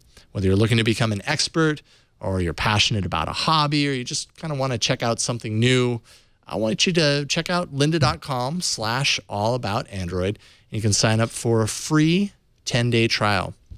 You can watch as many videos as you want for 10 days. Get super smart, and then you'll realize that there's so many more videos in there that you're going to want to sign up because, once you have access to that kind of knowledge, it's hard to give it up. That's lynda.com/allaboutandroid, and we thank them for their continued support of this show and the Twit Network. All right, it is that time where we pit apps against each other in a fight to the end, the Android arena. So many enter, but only one lives. Android arena. All right. An interesting arena last week as we look at the results. I was... By interesting, you mean awesome? Yeah, I was impressed. I gotta admit, I downloaded the app and I was impressed. I've used it several times since, to be honest. Awesome. In fact, I was so we're referring to last week. Jason's app, Just Watch Movies and TV Shows, was the #1 voted app in the arena, and my app Cabinet Beta came in second, and iPacket Capture and VLC Mobile Remote came up, brought up the rear. But I was sitting on my couch, and I did some reading into my new favorite TV show, Mr. Robot. And I was looking into the creator, this guy Sam Esmail, and I looked at IMDb and I saw that he had written and directed a movie called Comet a couple years ago with Justin Long from the Apple commercials. And I was like, oh, I'd like to watch that. And I went to Just Watch and I typed in Comet, and so it told me it was on Netflix, and I went and watched it. Wow. So, use case, exactly. Boom. So, yes, and I've used it a couple of times since last week. Well it's very, deserved. very handy. And might I point out, this is a pretty monumental stage that we're at right now on with the August standings. 4th, August 4th. Wade County posts week 30 results. I am at 10 wins. Okay. Ron, you are at 10 wins. Yep. Guests are at 10 wins. How did this happen? This is the most like edge of your seat arena year that we've seen in what is this, arena year 4? This could really go in any direction. It's anybody's ball game at this point. And you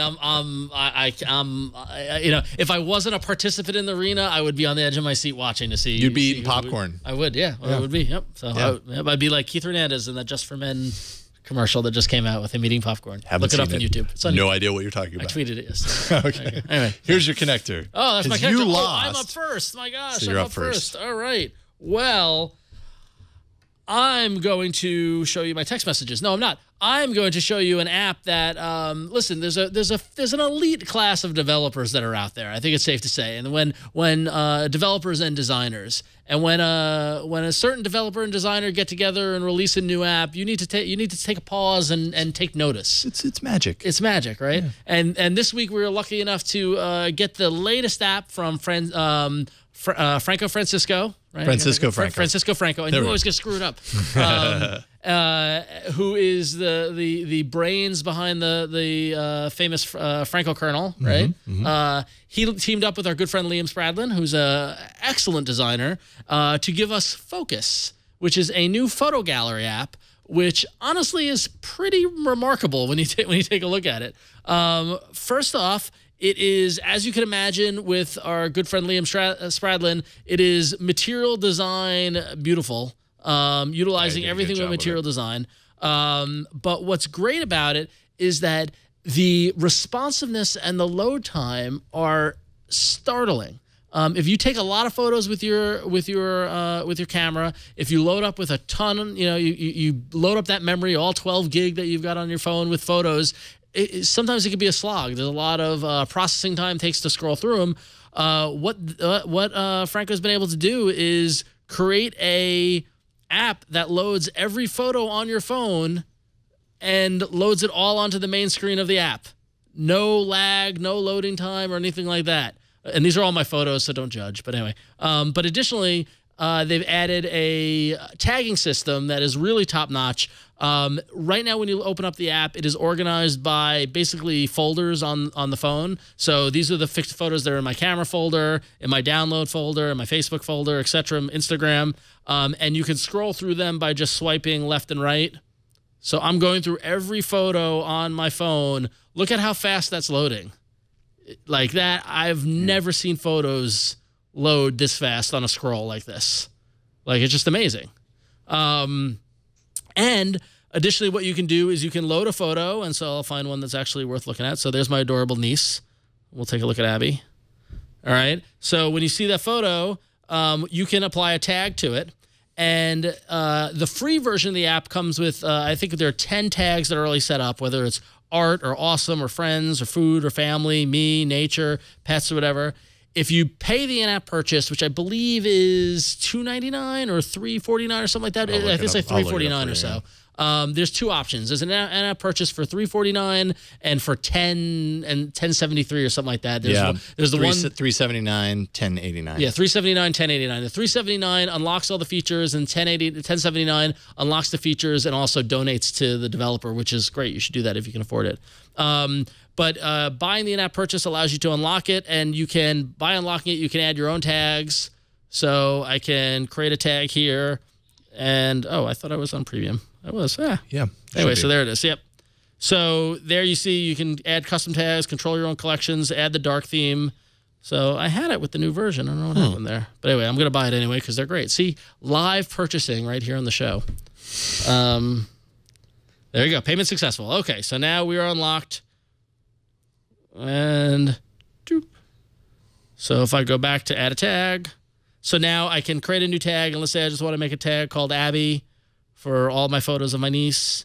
And I got a space in there. I can't have that. And I can change the color. And now I've got it. And so now that is one of the tags that appears on there, which is awesome. So, and then of course you can share and you can throw it out and do all the kind of standard things that you would think that you would want to do with phone sharing. And I knew that was going to happen. Go away. Cool. What's also interesting is that you can, interesting thing, lock horizontal swiping.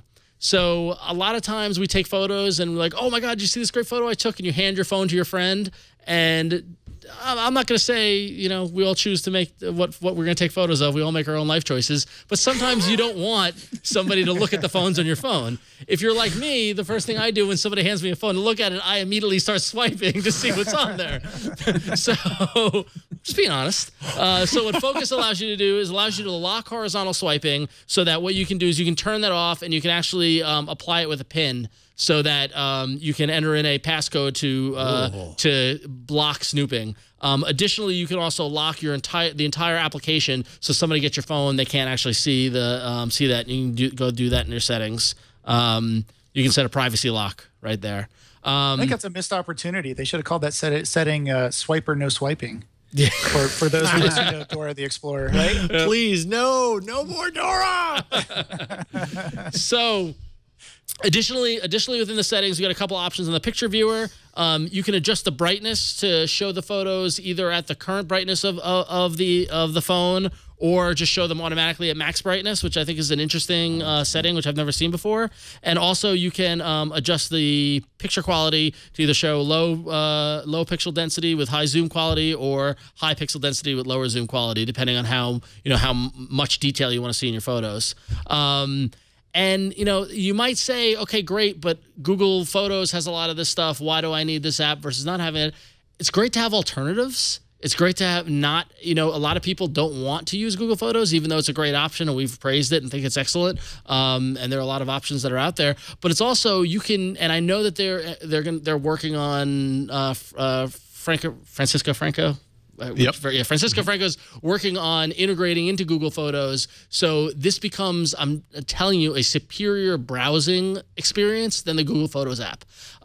If we had a side-by-side comparison of all the photos to see every photo on my phone load this quickly and be able to browse that quickly versus the Google Photos app, it's night and day. And the performance features alone are worth it. So if he's able to get this connected to become a front end for Google Photos, this could be a superior viewing gallery than the Google Photos app, and can work in conjunction with your Google Photos account. So it's called Focus. It's free in the Google Play Store. In-app purchases. It's definitely worth checking out.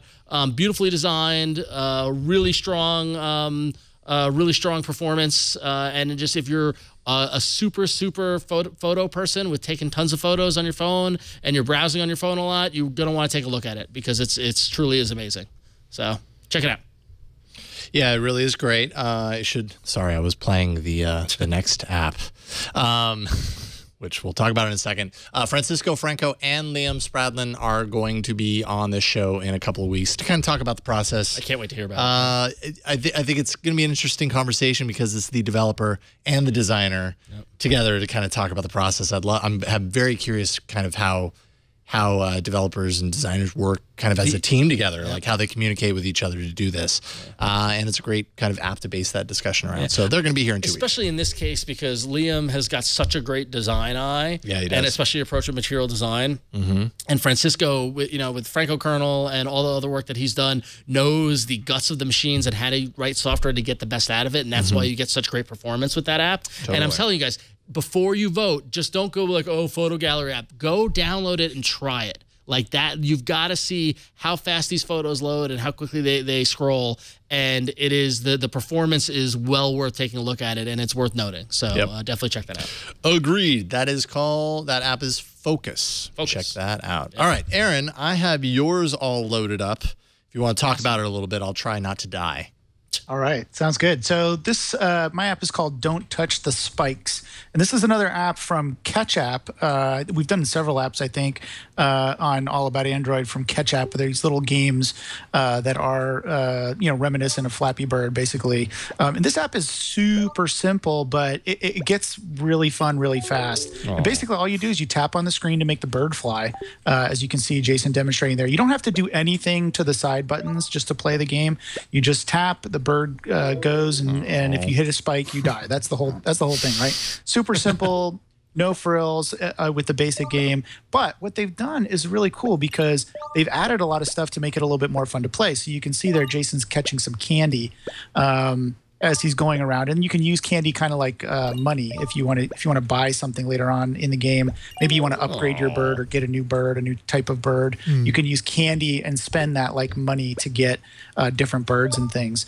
And then what they've done too, which is really cool, is they've added kind of different ways to play the game. So you can actually play this game against a friend in real time. You can put your phone down on a table and play against a friend. So next time Jason dies, go ahead and die. There Jason. we go. I'll go ahead and hit I'll go ahead and touch a spike, even though the title tells me not to. Right. So go ahead and hit replay, and then hit the two birds on top of each other over there. Yep, you got it. Oh, okay. So now you're actually playing. It's head to head playing here, and if you and Ron are playing at the same time, you can play against each other. And this is just fascinating that they've taken a simple concept and really broken it out into being able to play against someone sitting across from you. Like if you're on a long trip in the backseat of a car or something. I think this is perfect. We died at the same time. It was a draw. Simultaneous death. Nice. So now that you're dead, see if you can go back to the beginning. Hit the back arrow and go back. Yeah. And I'll show you a couple other things you can do.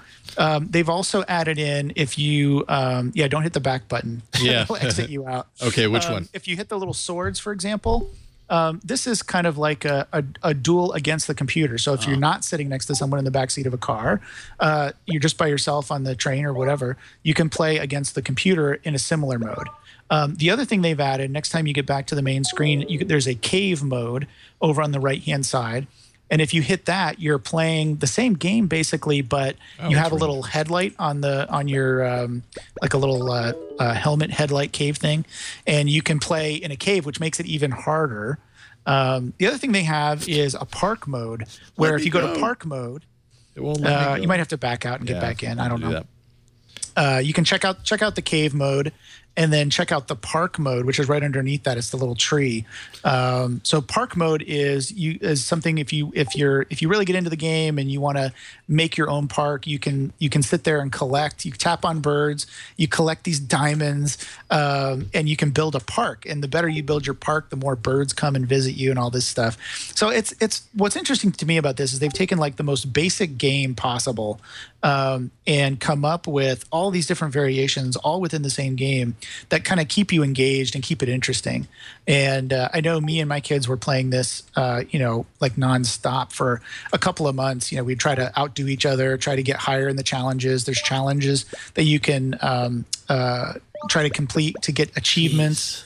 And so we tried to outdo each other on the challenges and things like that. So just a really fun but still simple game, which I love. Takes me back to my Pong days with all of these games that are just simple. You touch the screen. That's it, right? It's like Atari. It's just one button on the joystick, man. That's all you need. That's all you need. I'm with you. Yeah. So anyway, it's Don't Touch the Spikes. It's from Catch App. It's a free app. You can purchase those candy things if you want, but to be honest with you, I've never purchased anything in this app at all. I've never needed to. I guess if you really are into that and you want to game the system and you got lots of money just floating around, yeah, go for it. But otherwise, you don't really have to pay anything for it. It's a fun game all on its own. Nice. Excellent. And that is Don't Touch the Spikes. All right, Michael, I have your app installed. I'll go ahead and show it off while you talk about it. Sweet. One of the most alluring things probably about this line of work that I'm in, that we're all in, is that when I discovered that a lot of travel was required, I was really excited. And then I proceeded to stay in a number of hotels that were dictated by my employer, both here and abroad, and quickly found that there are things I like and things I don't like about where I stay. So I sort of wanted to take some control back and sort of determine where I was going to stay. And I didn't want to do the Priceline or the TripAdvisor thing or anything like that. I sort of wanted a degree of I don't know, unpredictability for some reason. So I stumbled across an app called Hotel Tonight, which I'm really surprised hasn't been covered before by any guests, because this thing has been around since 2010. And I was really pleasantly surprised to find that it hasn't been talked about before. What this app does is it allows you to travel to a city or be in a city, whatever, and the same day that you want to stay in a hotel, you fire up Hotel Tonight and you say, show me the best rates right now. And it tends to filter them really well. There are some chains on there. There's some well-known, brand names. But by and large, at least where I use it, which is primarily New York City, you find these really interesting kind of sometimes out-of-the-way hotels that offer they're categorized into, basic, hip, something. What is another one here? Luxe, Luxe. Depending on what you're exactly looking for, you can find a really nice hotel, and because you're booking the day of, and the hotel presumably wants to fill that room rather than leave it empty, the price will fluctuate over the course of the day, and it does so sometimes rather wildly. So there are people who have tricks and what time of day is best to book on Hotel Tonight, whatever. I tend to do it around midday, and I get usually a pretty substantial discount on a really nice hotel. And I have yet to have a bad experience with it. It's very simple. You give it your credit card information and stuff like that, and then it tells you, when you look up a hotel, it'll tell you what's included in the room. It'll tell you what the Hotel Tonight community thinks of it. There are reviews, in addition to looking at the Yelp reviews or whatever, you can look at reviews left by Hotel Tonight users to determine whether you want to stay there or not. And people reply with what they think, what they like the best, what they like the least. And it's really excellent. So I guess Hotel Tonight at some point realized that not everyone wants to wait until the day of to book. I think that was probably a big impediment to growth. So now, in addition to booking the day of for maximum savings, you can book up to, I believe, 7 days in advance. And you do not have to be in the city you want to book anymore. You can choose from a list. I think it's a nationwide list. And you tell it your check-in time, you tell your check-out time. And if the prices are not really what you're looking for, if you're wondering, well, it's 5 days in advance, maybe the rates are going to change, you can actually tell the app to track the rates over time and notify you when substantial deviations in the booking fee or in the per room cost occur, which is really, really, really handy. And it's all packaged in this app that's just like gorgeous. It's very responsive. It's very, it's not a no frills application, but it certainly doesn't act like it's bogged down by all the graphics that it is loading, because it's loading special thumbnails for each one, and then occasionally it'll give you a weekend getaways if you're looking for a sort of a vacation package deal. But I've been using this app for, I guess, 3 years, and it's cross-platform. I've run it on iOS and Android and Windows Phone, and it works wonderfully. I have yet to have a bad experience. The only time that it didn't work out terribly well for me was when I really waited too long. Like it was like 10 o'clock at night, and I'm trying to book a hotel through Hotel Tonight, and that's when the rates just, for some reason, they go right back up to where they should be, I guess, because they've given up on, I've never seen the adults only option. But that is at the Ventana Inn and Spa. I think they included that. I think the Ventana Inn and Spa included that. That's what we call metadata in the business. Just $922 average per night. No big deal. Look at that. Oh my gosh. Wait until the day of. I bet that'd be about $875. So Oh man, that's a bargain. Right. But typically I like it because I have nothing against Best Westerns or anything like that. I happen to like to stay at places that are maybe a little bit not off the beaten path, but just unique and distinct. And I've found a lot of cool places through this app. So the app is called Hotel Tonight. It's free to download. It's obviously not free to stay in a hotel, but no, you can download it. That's unfortunate, because Ventana Inn and Spa comes in at a cool $2,138 for 2 nights. Night stay. I was on the fence until I saw that taxes were $293, and then I was like, okay, I can't. I'm out. That's just that is one thing you got to look out for. Actually, I have found that out, and this isn't unique to Hotel Tonight, but any booking, I'm just like, oh, that was $179, sweet, and then you hit the book button. It's like, oh no, it's $209. Yeah, they get you on the resort fees. I worked for 7 years at a hotel company. I know how that works. Okay. Yeah. Wow, you have the inside scoop. I need to talk to you when I'm booking my next vacation. Maybe so. Yep. Cool. So yes, I've heard a lot about Hotels Tonight, and I've just never played around with the app. This is really nice. Isn't it? Yeah, they did a good job on the UI.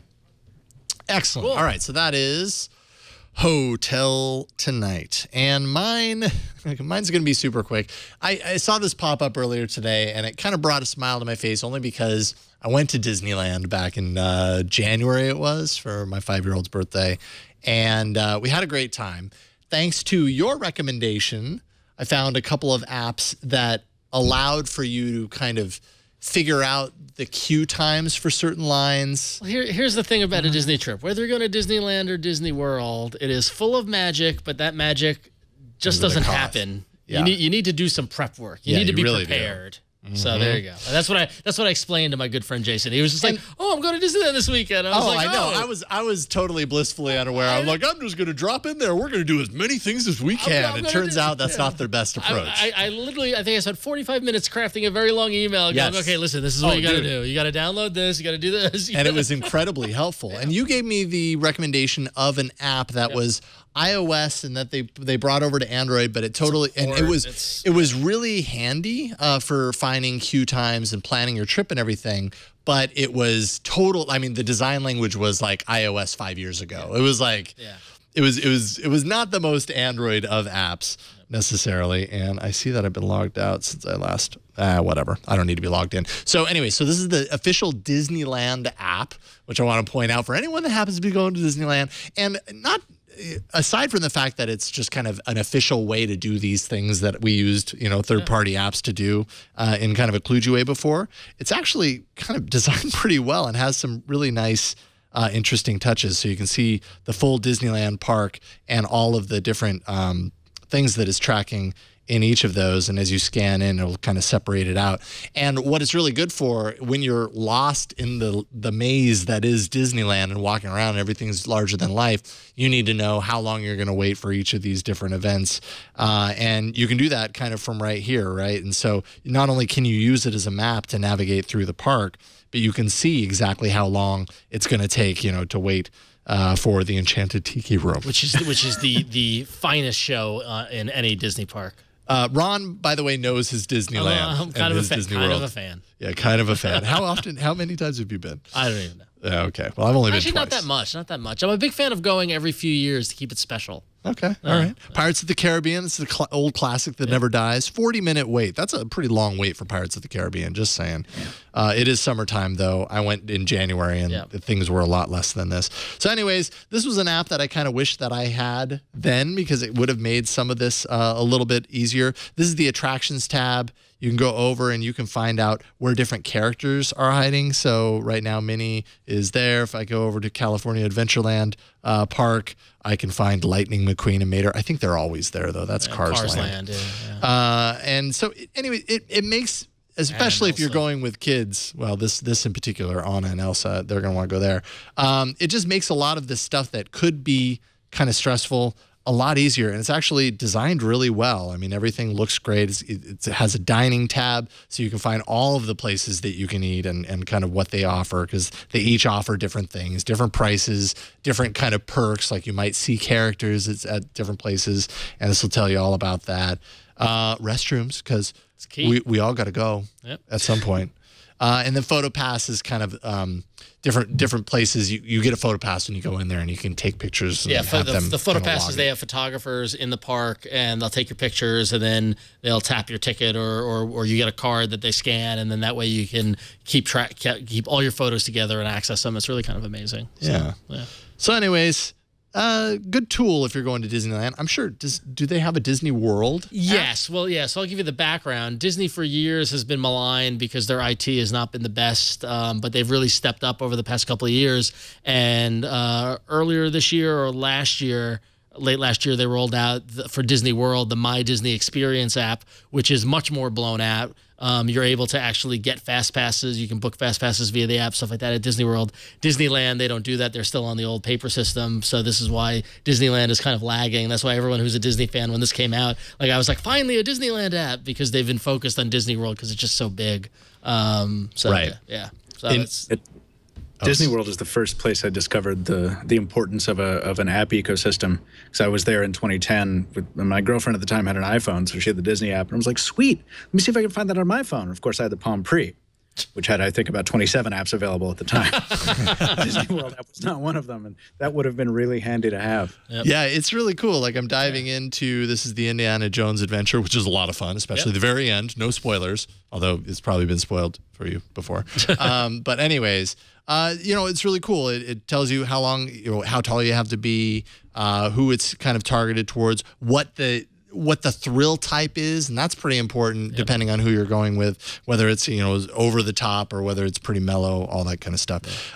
So anyways, it's just really well designed. I gotta say, this is pretty impressive. No, for Disney's IT group is they have really come a long way, and you probably read there was a big article in Wired about the magic bands at Disney World and the technology that went into that and how that interacts with the app. They don't have that at Disneyland, and they actually said they're not going to do it at Disneyland.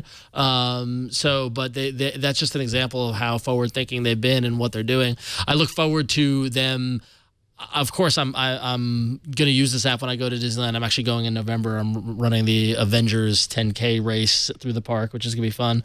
But I'm looking forward to being able to make dinner reservations and to like get fast passes and do all that stuff. I want to see where they take it from here. Right now, it's very informational and it's great information and well designed. But I want to see them take it further. Yeah. But it's a great base to start out of the gate. Great job. So. Yeah, and this is brilliant on Disney's part too, because not only does it help the end user, you know, with the kids and everything like that, but also if you think about it, it's great because it encourages a better user experience. So if you're going to a line that has a less amount of wait, then you're happier at the park, right? And that's what Disneyland and Disney World are all about, right? Is creating that experience. So it has a beneficial impact to the end user, but also for Disney, it helps them keep their customers happy as well. So it's brilliant on their part to do this. And it's also interesting because the other apps that we spoke to that I refer to, the independent apps and things like that, those are all, the wait times are the key thing of it. And what they do is they're reliant on users in the park real time who are saying, okay, I just waited for Space Mountain for 40 minutes. Right. And then they adjust from there. Whereas on the Disney side, they have systems in place to calculate the wait time automatically. So this is as accurate as you're going to get, the official wait time, because they're tracking it themselves too, because they changed the little dial on the sign in front of the park. So so you're going to get an accurate, you know, like me personally, like I don't like to wait more than 20, 30 minutes. And so if I look and I see that Space Mountain's at 20 minutes, okay, great, let's go there before the queue's up. So so very cool. Get some wear support built into this, Disney, and I think you. Yeah, it would be great. I mean, we have to stop because I could do this for an hour, or 2 hours. He obviously knows his Disney with theme parks. All right, so that's Disneyland, the app. Pretty easy to remember. Just search for Disneyland. All right, so go to AAApoll.com/225 if you want to vote for your favorite app this week. Is it Focus, Don't Touch the Spikes, Hotel Tonight, or Disneyland? Place your vote. Let your voice be heard. And we'll check back in on it next week. What is Anthony going to vote for? Don't touch the spikes. Wow. Yes. I see where it is. It's interesting how they track with the reveal time, because this is the order we've talked in, right? It's yes, exactly. I dropped it in that order, and I think we just kind of lucked out as far as how it's aligning with the number of votes. I think I lucked out because I'm the only one with a game this week, so maybe that could be. You three will split the votes, and I'll get all the gamers. That could be how it goes down. We'll see. And this is an important week, right? We'll see who actually wins and comes out ahead anyways. But that is it for this week's episode. And Michael, it's been a pleasure having you on. Really appreciate you coming on and talking Android nerdiness with us. It's been great. It's been my pleasure. So thank you so much for having me, guys. And I look forward to coming back again. Absolutely. We would love to have you back. This is kind of the part of the show where you can plug anything you happen to be working on, or really just anything in general. Where can people find your work? What you got going on? Sure. You can always find me. I'm at pocketnow.com. I'm usually kicking out some review of a smartphone, tablet, or wearable. And if I'm not reviewing it, I'm talking about it. I host a weekly podcast called The Pocket Now Weekly. We just celebrated our 3-year anniversary. We've been going for a while. You can find it on almost every podcast stream there is. It's the Pocket Now Weekly podcast. Or just go to pocketnow.com and click the podcast link at the top of the page. And on Twitter, I'm at Captain2Phones. Captain, the number 2 phones. There we go. Number 2 phones. Right on, Michael. Appreciate it, and we'll have you back soon. This is great. Thanks, Jason. Yeah. Aaron, always a pleasure to get you on the show. What you working on these days? So I'll be back tomorrow morning. Nice. Ron mentioned 8 o'clock. Welcome to Floss Weekly World now. Yeah, we got moved back, so I'll be on Floss Weekly tomorrow. But it's going to be an interesting show. We're going to be talking about OpenStack. It's 5-year anniversary of OpenStack just earlier, well, in July. I was going to say this month, but in July, I think it was the 5-year anniversary. So we've got Simon Anderson coming on tomorrow morning to talk about OpenStack, what's going on, what's happened over the past few years, what can we look forward to. So that's going to be a really, really interesting show. And I'll actually be hosting that show and the show next Wednesday as well. So tomorrow and then next Wednesday, I'll be hosting both of those as Randall is out cruising around the world someplace, as he is known to do. You can also follow me on Google Plus. And yeah, I'm not on there as much as I used to be because I'm running this thing called Benicia Makerspace. It's taking up all my time. But I do hang out on Google Plus. If you send me a message or post or reply to one of my things, I generally get on there and talk to people. In fact, I'll give you a sneak peek. If you follow Google Plus, follow me on Google Plus, you'll see I recently got into or just kind of stumbled into making boot animations for Android phones just because I noticed. Well, I noticed that there was no. I kind of grew up with the TRS-80 color computer. That's where I first learned to program. It's the first computer I ever really used, and I was doing some Google searches, and there was no boot animations for the color computer. I'm like, how can this be? So I decided to go ahead and make a couple of them for myself. I'm going to be posting that in a blog later this week, and you'll see it on Google+. In fact, this T-shirt that I'm wearing, I don't know if you can see it, is a classic game called Dungeons of Daggereth, and really great game. It was like Quake or Doom or any of those games way before they were out. And it was a lot of fun. So that was one of the first things I did, of course, was I had to do the boot animation for the startup of Dungeons of Daggereth. And I think I've got this on my phone. I don't know if you'll be able to see it. Wow. I have not thought about this game in so long. Oh, wow. Look at that.